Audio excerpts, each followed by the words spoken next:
사람들마다 두려워하는 것이 있습니다. 그 대상이 다르죠. 어떤 분들은 동물을 무서워하는 분들이 있고 또 어떤 분들은 벌레를 무서워하는 분들이 있습니다. 그런가 하면 높은 곳에 올라가면 공포를 느끼시는 분들이 있죠. 그리고 어떤 분들은 일정한 무늬 때문에 공포를 느낀다고 합니다. 예를 들면 환공포가 그것입니다. 이 환공포라고 하는 것은 동그라미, 그러니까 원이라고 하는 것이 여러 개 있으면 그것을 보면 공포를 느끼는 것이 이 환공포입니다. 혹시 여러분은 무엇을 두려워하십니까? 아니, 누구를 두려워하십니까? 우리가 각자 두려워하는 존재가 있는 거죠. 그런데 우리는 신앙생활을 하기 때문에 믿음 생활을 하는 저와 여러분이 정말 두려워할 대상이 누구이십니까? 우리는 하나님을 두려워해야 되죠. 그런데 정말 우리가 하나님을 두려워하고 살고 있는지, 그리고 정말 우리가 두려워하고 의식해야 될 존재가 누구인지 오늘 본문을 통해서 함께 살폈으면 좋겠습니다. 여러분, 오늘 16절은 어떻게 시작하고 있습니까? 네, 그러므로라고 하는 단어로 시작합니다. 제가 2주 전인가 말씀드렸는데 특별히 바울 서신을 읽다가 그러므로라고 하는 단어가 나오면 어떻게 해야 된다고 말씀드렸습니까? 네, 너무나 잘 기억하고 계십니다. 저는 혹시나 여러분의 두려움의 대상이 전 줄 알고 자꾸 물어보니까 그렇죠. 네, 그러므로라고 하는 단어가 나오면 앞에 무슨 이야기를 했는지 한번 살펴야 되는데 우리가 지난 시간 살핀 내용이 무엇입니까? 한마디로 하면 예수님께서 우리의 왕이시다, 우리의 주인이시다라고 하는 것을 살폈습니다. 그래서 이전에 예수 믿기 이전에 우리를 다스리는 존재는 사탄이었습니다. 권세자들이라고 표현된 사탄이었지만 지금은 예수 그리스도의 구원을 통해서 우리의 주인 되신 주님이 우리를 다스리시고 우리의 주인이시죠. 이렇게 예수를 주인으로 모시고 사는 하나님의 백성에게, 오늘 고린도서 교인들에게 오늘 바울 사도가 경고하는 것이 있는데 그 경고가 2가지 있습니다. 2가지가 무엇이냐면 16절 마지막에 보시면 저기 노란 글씨로 된 것 무엇이라고 되어 있습니까? 비판하지 못하게 하라라고 되어 있고, 또 18절을 보시면 또 마지막에 정죄하지 못하게 하라라고 되어 있습니다. 그러니까 비판하지 않고 그리고 또 정죄받지 않도록 하라라고 하는 겁니다. 왜 바울은 이런 경고를 하고 있을까요? 우리를 비판하시고 우리를 정죄할 분은 누구밖에 없다는 것입니까? 예수 그리스도, 하나님밖에 없습니다. 우리의 주인은 예수 그리스도이시죠. 그러므로 저와 여러분이 두려워할 대상이 예수 그리스도, 오직 하나님 한 분밖에 없습니다.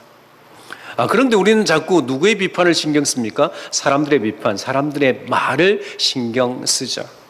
그래서 16절을 보면 뭐라고 이야기합니까? 그러므로 먹고 마시는 것과 절기나 초하루나 안식일을 이유로 누구든지 너희를 비판하지 못하게 하라. 우리를 비판하는 사람들, 골로새 교인들을 비판하는 사람들이 처음 무엇을 가지고 비판한다는 것입니까? 먹고 마시는 것 가지고 비판한다는 것입니다. 여러분, 여기에서 먹고 마시는 것은 무엇을 먹고 무엇을 마시느냐, 그 음식을 가지고 비판한다라고 하는 말이 아니고 금식 때문에 비판한다는 겁니다. 금식을 해야 되는데 금식하지 않는 것 때문에 소위 경건하다라고 이야기하는 사람, 자칭 경건하다라고 이야기하는 사람들이 성도들을 향해서 금식하지 않는 것 때문에 비판하고 있는 것이 당시 골로새 교회의 상황이었다는 것입니다.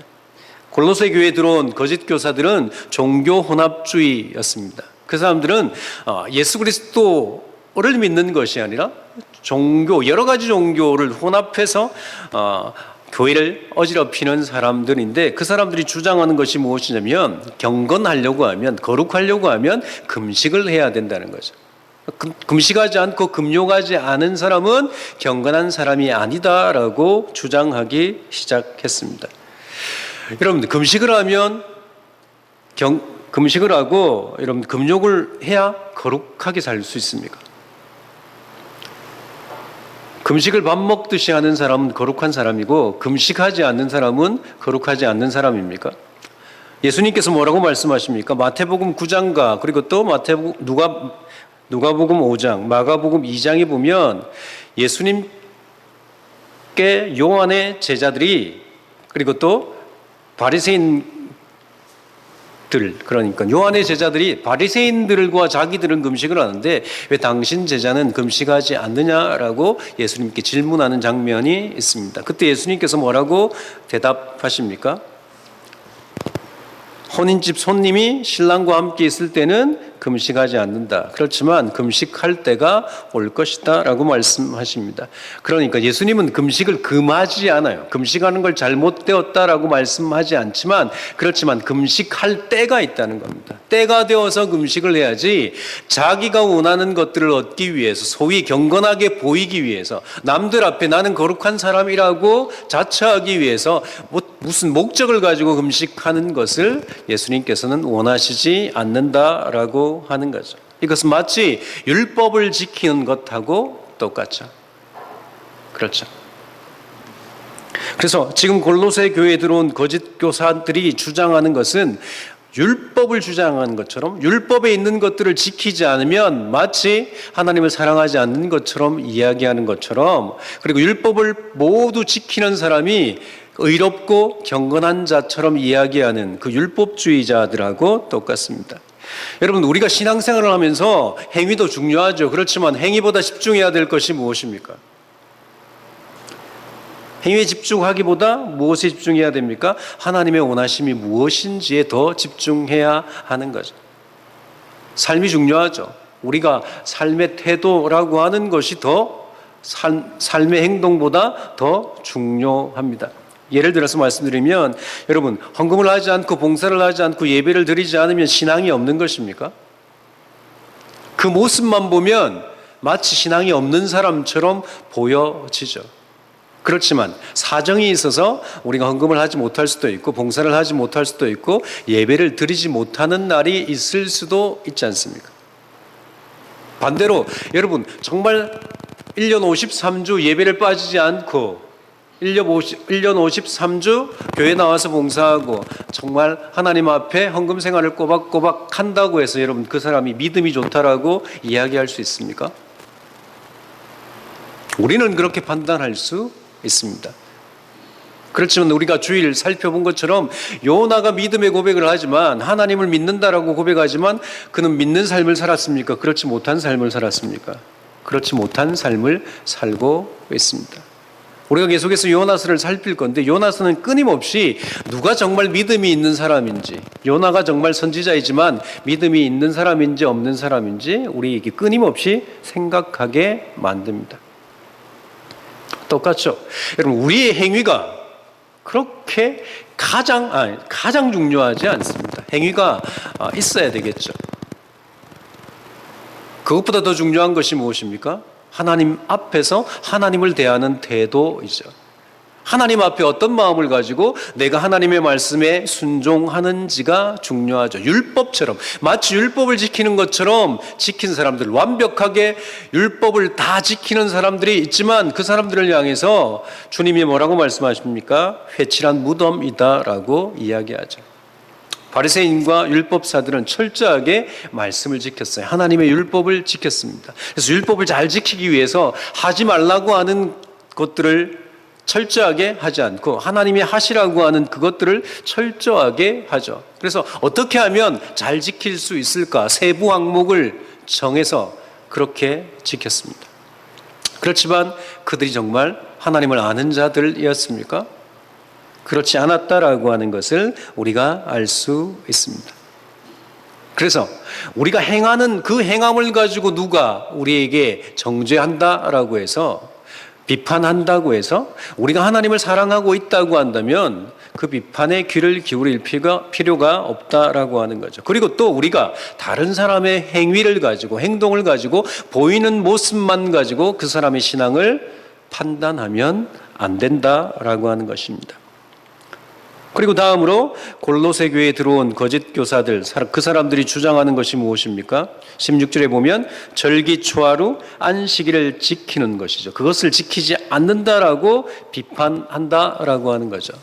여러분, 유대인들은 절기를 철저하게 지켰습니다. 안식일을 철저하게 지켰죠. 그리고 또 초하루라고 하는 것도 지켰습니다. 이방인도 그들이 섬기는 그 절기, 신이 정해놓은 절기들, 태양절, 이런 태양일을 지키는 것에 열심이었습니다. 그렇게 그런 믿음을 가지고 있던 이 혼합주의에 물든 그 거짓 교사들이 교회 안에 들어와서 교회가 절기를 지키지 않는 것에 대해서 강하게 비판했다라고 하는 거죠. 여러분, 하나님께서 구약에 절기를 주신 이유가 무엇입니까? 하나님이 절기를 지키라고 하신 이유가 있죠. 하나님께서 절기를 주시든 그리고 또 초하루를 주시든 안식일을 주시든 다 이유가 있습니다. 그렇지만 이 절기를 그냥 형식적으로 지키는 것 하나님께서 원하시지 않죠. 안식일을 형식적으로 지키는 것을 원하시지 않습니다. 절기를 지키고 안식일을 지키고 그리고 초하루를 지키는 것이 마치 내가 그것을 지키지 않으면 하나님 앞에 저주받을 것 같아서 저주를 받지 않기 위해서 지키는 것은 바람직하지 않다라고 하는 것입니다. 하나님은 우리가 마음 없이 형식으로 지키는 것을 원하시지 않습니다. 그것을 가지고 그 기준을 가지고 형제를 비판하는 것 또한 하나님께서 원하시지 않는다라고 하는 것입니다. 여러분, 하나님께서 절기를 주시고 안식일을 주시고 초하루를 주신 것은 무엇 때문에 주셨습니까? 17절 우리 같이 함께 읽겠습니다. 이것들은 장래일의 그림자나 몸은 그리스도의 것이니라. 아멘. 여러분, 절기, 초하루, 안식 이런 장래일에 무엇이라고 말씀합니까? 그림자라고 말씀하세요. 그 절기를 지키면서 안식일을 지키면서 그림자의 원래 모형이 무엇입니까? 본체가 누구라고 말씀하고 있습니까?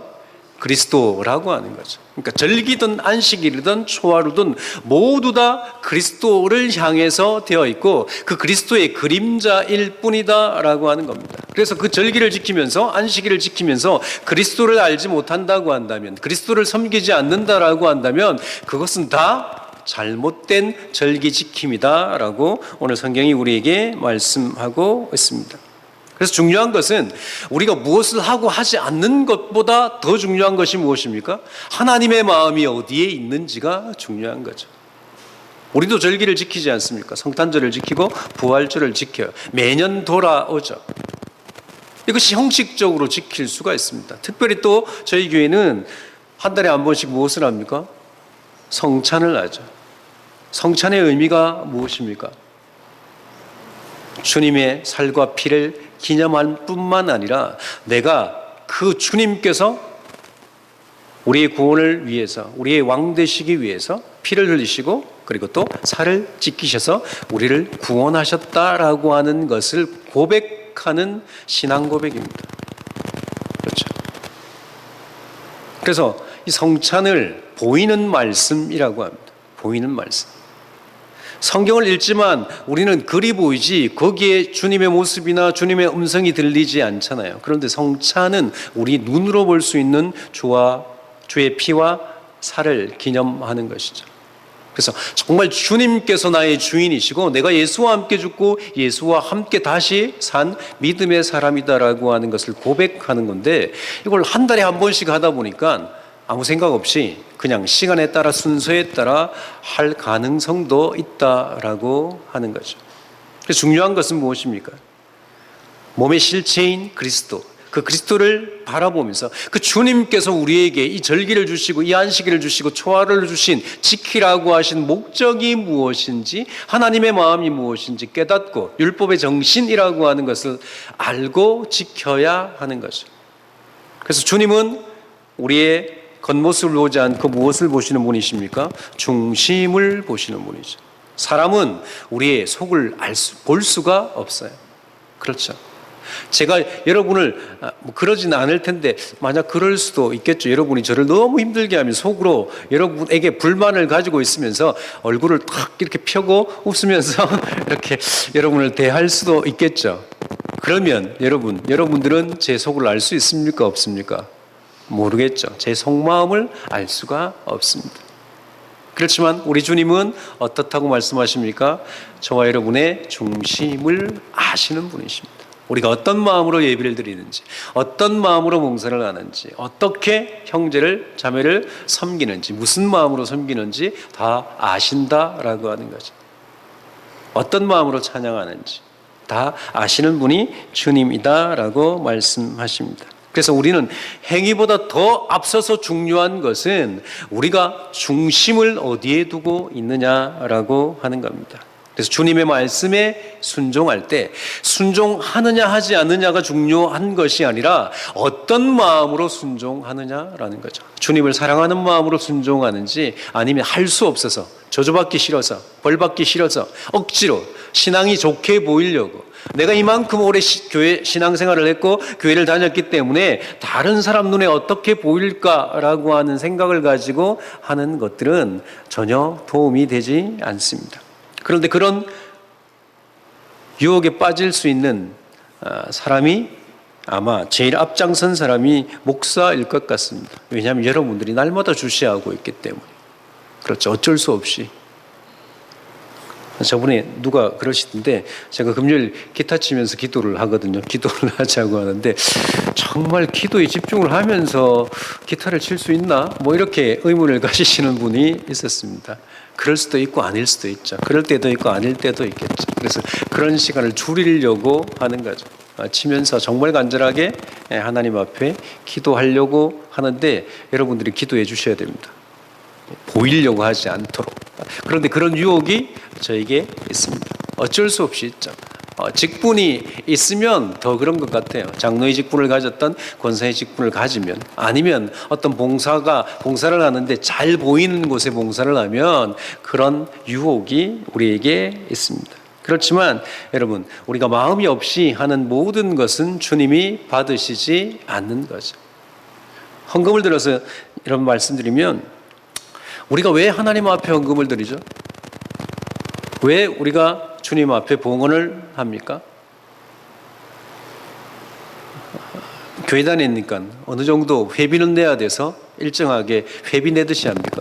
세금 내듯이, 아니면 하지 않으면 마치 하나님이 내 모든 것을 빼앗아갈 것 같아서 그렇습니까? 아니면 잘못 배워가지고 10의 1이 하나님의 것이다라고 잘못 배워가지고 그것만 하나님의 것이고 나머지 10의 9는 내 것이다라고 생각해서 의무를 다해서 10의 1만 냅니까? 그렇지 않죠. 우리가 하나님 앞에 봉헌하고 헌금하는 것은 무엇입니까? 하나님께서 우리에게 모든 것을 허락하셨다라고 하는 겁니다. 내게 있는 것, 내게 주어진 것은 하나님으로부터 왔다라고 하는 신앙 고백을 가지고 얼마를 내든지 그 고백을 가지고 내는 것을 하나님이 받으시는 거죠.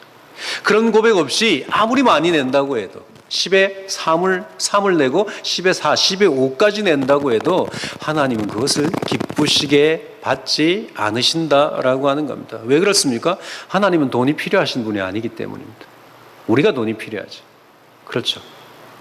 하나님은 이 우주의 주인이시잖아요. 그분이 우리가 드리는 용돈이 필요합니까? 그렇지 않은 거죠. 하나님은 우리의 마음을 원하십니다. 마음을 다해 하나님 앞에 나아가서, 그래서 정말 내 형편이 어쩔 수 없어서 조금밖에 드릴 수 없지만 주님 다 아시기 때문에 내가 모든 것이 하나님의 것이지만 하나님이 나를 사용하라고 하나님께서 이것밖에 드릴 수 없다라고 고백하면서 드리는 그 영혼의 물질을 하나님 받으시죠. 그래서 과부의 2렙돈이 주님 보시기에 아름다운 헌금이다라고 말씀하시는 것을 우리가 성경을 통해서 볼 수 있습니다. 여러분, 우리에게 필요한 것은 사람의 인정보다 누구의 인정입니까? 하나님의 인정을 받는 것이죠. 이렇게 사람들은 우리를 보고 우리의 행위를 가지고 우리를 비판할 수 있습니다. 그렇지만 그 비판에 빠지지 않도록 주의하라고 바울이 경고하고, 바울이 두 번째 경고하는 것이 무엇입니까? 18절을 우리가 함께 읽겠습니다. 아무도 꾸며낸 겸손과 천사 숭배를 이유로 너희를 정죄하지 못하게 하라. 그가 그 본 것에 의지하여 그 육신의 생각을 따라 헛되이 과장하고. 18절 보면 너희를 정죄하지 못하게 하라라고 이야기하는데, 여기에서 정죄하지 못하게 하라라고 하는 이 문장을 더 정확하게 번역하면 제일 아래에 있는 화면에 보이는 제일 아래에 있는 너희 상을 빼앗기지 못하게 하라, 빼앗지 못하게 하라라고 하는 겁니다. 그러니까 어떤 사람들이 어떻게 꾸미냐면 겸손과 천사 숭배로 자신들이 마치 신앙이 높은 것처럼 하는 사람이 있다는 겁니다. 무슨 말이냐면 이 사람들이 신비주의 경향이 있어서 방언을 하는 것 때문에, 그리고 그 방언을 통해서 천사가 자기를 돕는 것 때문에 돕는다라고 이야기하고, 그리고 교회에서 겸손한 모습을 겸손하지 않은데 마치 겸손한 것처럼 살아가는 그 사람들의 뭐라는 겁니까? 말을 따르지 말라라고 하는 겁니다. 그 사람들이 무슨 말을 하냐면 자신들이 너희들보다 신비한 경험을 하기 때문에 너희도 내가 주장하는 그 신앙을 따라 살아야 된다라고 하는 겁니다. 마치 그런 거죠. 제가 섬겼던 어떤 교회 중에 어떤 권사님이 기도를 정말 많이 하시고 자주 하시고 철야도 하시는 분이 있어요. 그래서 그분이 기도하는 곳에 여러 명이 같이 모여서 기도하시는 분들이 있습니다. 그분들은 그분의 말을 따라요. 왜냐하면 그분이 거룩한 것처럼 생각을 하거든. 그분이 거룩한 것처럼. 그분이 너무 신앙이 좋고 그분이 거룩하다라고 생각하기 때문에 그분이 이야기하는 것은 다 맞다라고 옳다라고 생각하시는 분들이 있습니다. 그럴 수 있죠. 그분이 옳을 수도 있어요. 그렇지만 여러분 사람이기 때문에 옳을 수도 있지만 틀릴 수도 있는 거죠. 그런 것입니다. 우리가 따라야 할 존재는 누구입니까? 예수 그리스도이죠. 하나님이시죠. 여러분 사람이 하는 행동을 가지고 그 신앙적인 행동을 가지고 그 사람의 신앙을 판단하면 안 됩니다. 여러분이 저를 판단할 때 제가 설교하는 이 설교 때문에 제가 거룩하다라고 생각하시면 안 돼요. 왜 그렇습니까? 이것은 설교일 뿐이죠. 설교일 뿐이에요. 제가 설교하는 대로 다 살지 못합니다. 그래서 제가 항상 강조하는 게 있잖아요. 믿음이라고 하는 것은 아는 만큼이 아닙니다. 사는 만큼이죠. 내가 하나님의 말씀을 많이 안다고 믿음이 좋은 것이 아니에요. 우리가 유명한 설교자의 설교를 들었다고 해서 내가 들었던 설교가 내 신앙이 아닙니다. 하나님의 말씀을 읽고 설교를 듣고 하나님의 말씀을 배우고 그 배운 말씀대로 살아가는 것이 내 신앙이죠. 배운 대로 살지 못하면 그것은 내 신앙이 아니고 내 믿음이 아닙니다. 나는 아직도 연약한 존재다라고 하는 거죠. 그런데 우리가 신앙생활을 하다 보면 종종 이런 분들을 만납니다. 마치 자기가 신앙생활을 오래 했기 때문에 성경을 많이 읽었기 때문에 교회를 오래 다녔기 때문에 그리고 직분을 가지고 있기 때문에 믿음이 좋은 것처럼 생각하시는 분들이 있어요. 그래서 교회에서 하는 모든 일에 간섭하시는 분들이 있습니다. 자기가 맞다라고 주장하시는 분들이 있죠. 맞을 수도 있고 맞지 않을 수도 있습니다. 여러분 혹시 내가 하나님의 말씀을 가지고 성도를 권면하는데 그 성도를 권면하는 말씀이 내가 원하는 말을 하기 위해서 하나님의 말씀을 인용해서 사용해서 하고 있다라고 한다면 나는 하나님의 말씀을 이용하는 자이지 믿는 자가 아닙니다. 그래서 우리가 예전에 많이 들었잖아요. 설교를 들으면 그 설교를 들은 말씀을 누구에게 적용해야 됩니까? 나에게 적용해야 되는데 우리는 가장 먼저 내가 생각나면 되는데 어떤 게 누가 생각납니까? 딱 듣자마자 그분이 생각나네. 저분이 이 말씀을 좀 들어야 되는데 이렇게 생각할 때가 없습니까? 가끔 있으시죠. 네, 없으시면 저보다 좋은 신앙을 가지고 계신 분입니다. 그렇죠. 저도 가끔 그렇죠. 오늘 이 설교를 준비했는데 그분이 꼭 나왔으면 좋겠는데 안 나왔어. 그분이 좀 나왔으면 좋겠네 이런 생각을 할 때가 1년에 한 번 있을까 말까 하지만 그래도 10년에 한 번은 있는 것 같습니다. 그렇죠. 여러분 우리가 사람을 의식하고 살면 겸손한 척 할 수 있어요. 믿음 좋은 척 할 수 있습니다. 그러다 보면 자기도 착각해서 자기가 마치 믿음이 좋은 사람인 것처럼 생각하죠. 그래서 교회에서 직분을 받지 않을 때는 문제가 되어지지 않는데 직분을 받기 시작하면서 신앙의 연수가 높아지기 시작하면서 주장하기 시작합니다. 자기의 생각을 주장하기 시작합니다. 그것이 마치 주님의 뜻인 것처럼 주장하는 사람들이 있죠.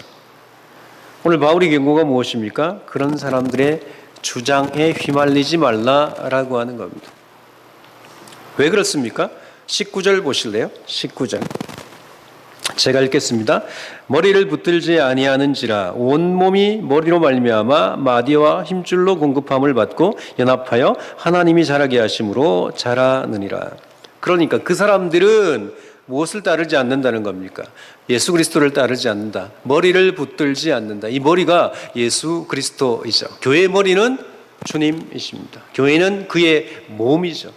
그래서 머리가 명령하는 대로 움직여야 하는 공동체가 교회입니다. 그래서 교회는 직분이 있든 없든 목사이든 아니든 성도이든 모든 사람의 주인은 누구십니까?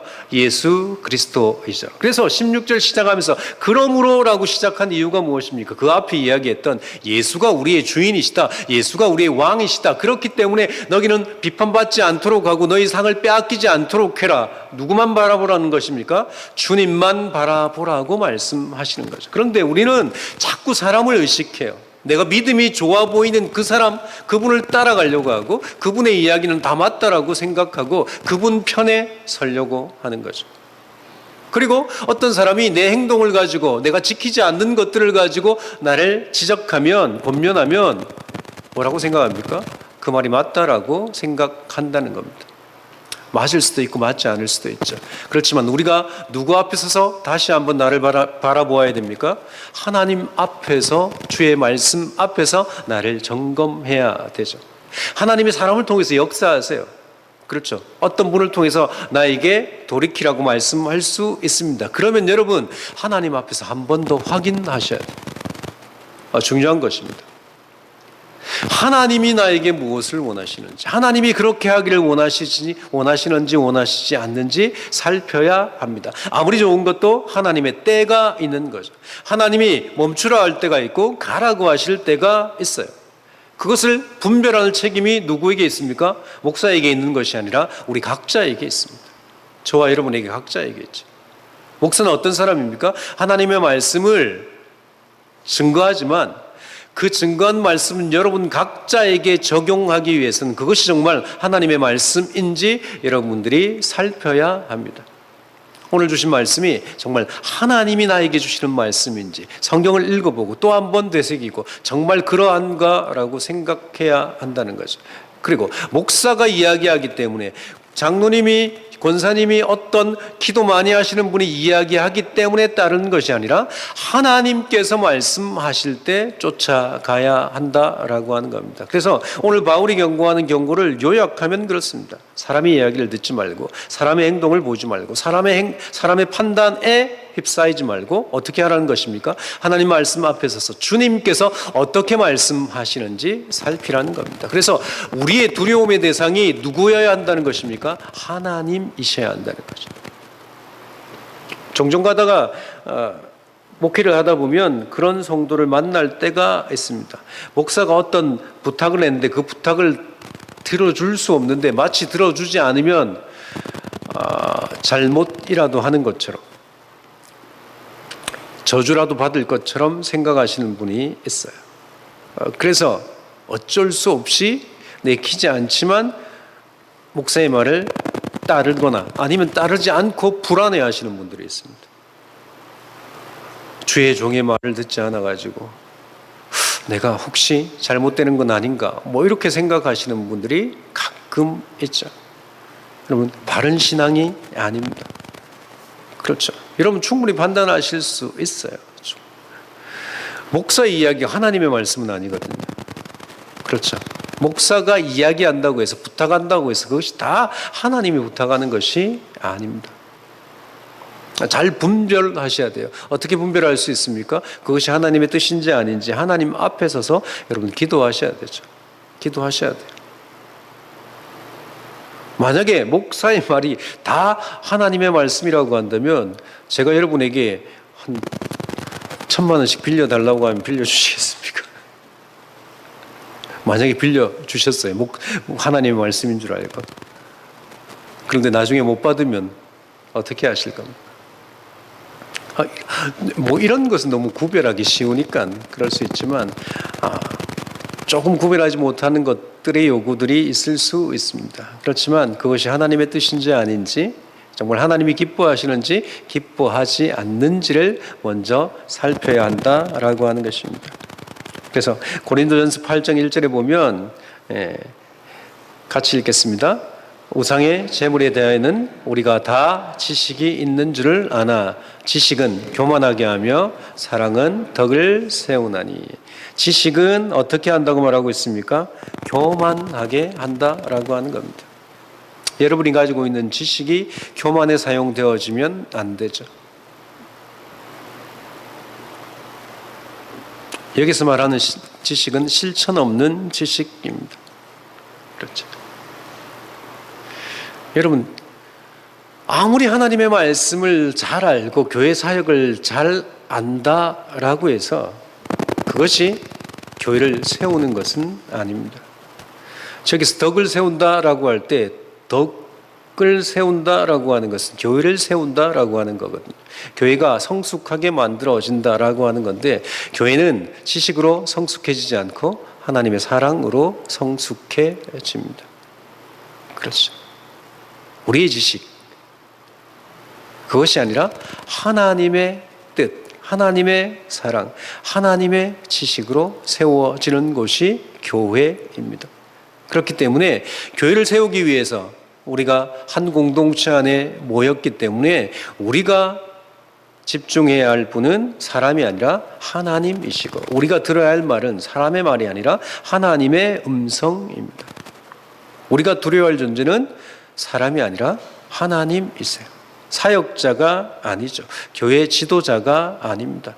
그 지도자를 통해서 전달되는 하나님의 말씀이어야 하는 거죠. 그 지도자가 하나님의 말씀을 증거하지 않는다라고 하면 여러분 듣지 않으셔도 됩니다.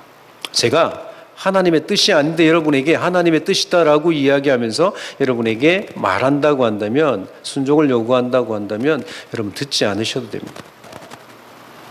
아니, 안 들으셔야 되죠. 그리고 그것은 하나님의 말씀이 아니다라고 이야기하셔야 돼요. 그래야지 저도 돌이킬 수 있습니다. 교회는 목사가 세우는 것이 아니라 함께 세우는 것이거든요. 함께 세우는 것이죠. 누구를 두려워함으로? 하나님을 두려워함으로. 주님이 우리의 무엇이 되시기 때문입니까? 머리가 되시기 때문입니다. 그래서 저와 여러분이 신앙생활을 하시면서 우리의 머리 대신 주님을 날마다 인식하며 그분을 두려워함으로 사람을 두려워하지 않는 그런 은혜를 누리고, 날마다 하나님의 음성을 들음으로 우리 모두가 교회를 건강하게 세워나가는 그런 주의 백성이 되어지길 주의 이름으로 소원합니다. 기도하겠습니다. 하나님 아버지, 오늘도 우리가 말씀을 통해서 하나님께서 우리에게 요구하시는 삶이 무엇인지, 교회는 어쩔 수 없이 사람이 모인 공동체이고 사람의 입김이 들어갈 때가 있습니다. 그렇지만 하나님, 우리 모두가 기억해야 할 것은 교회의 머리는 주님이시다라고 하는 것 기억하게 하시고, 그 주님 대신, 머리 대신 주님의 음성에 귀를 기울이게 하시며 사람보다 주님을 두려워하는 주의 백성 되게 주옵소서. 특별히 우리 교회가 하나님 말씀 앞에 서게 하시고 사람의 말 앞에 서지 않도록 해 주옵소서. 그래서 하나님이 원하시는 교회를 이루어가는 공동체가 되게 주옵소서. 그러하기 위해서 날마다 주님 앞에 나아가서 주의 음성을 듣고 하나님의 뜻이 무엇인지 분별하는 은혜를 우리 모두에게 허락해 주옵소서. 그렇게 역사하실 주의 이름을 찬양드리며 예수님 이름으로 기도합니다. 아멘.